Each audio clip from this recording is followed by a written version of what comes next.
गिनती में जमात इस्लामी की 2 नशिस्तें कम हो गईं। कराची का मेयर तो पीपल्स पार्टी का ही आएगा। सूबाई वजीर सईद गनी का दावा कहते हैं पीपल्स पार्टी को बल्दियाती इंतखाबात में कामयाबी वोटों से मिली। नताइज से मुतमईन ना होने वाले मुताल्लिका फोरम से रुजू कर सकते हैं।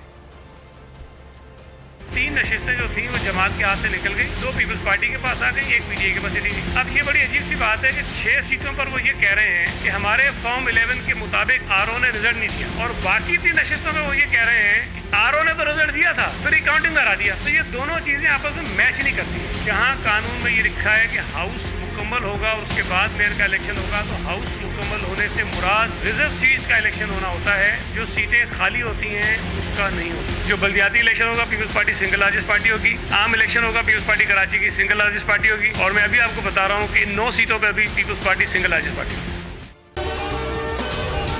अगर आपको ये वीडियो पसंद आई है तो हमारे चैनल को सब्सक्राइब करें और बेल आइकॉन पर क्लिक करें। खूने नाहक बहुत पी चुकी ये जमीन, अब कोई दिन में ये खून उगलने को है। खत्म हो जाएगी ये तमाशागरी, वक्त पलटेगा रोजे जजा की तरह। ये जो पेशावर में ताजा लहू है बहा, एक क़यामत करेगा फलक पर बपा।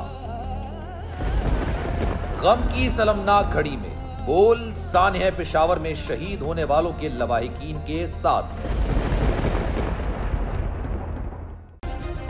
सब्सक्राइब करें और बेल दबाएं ताकि कोई खबर रह न जाए।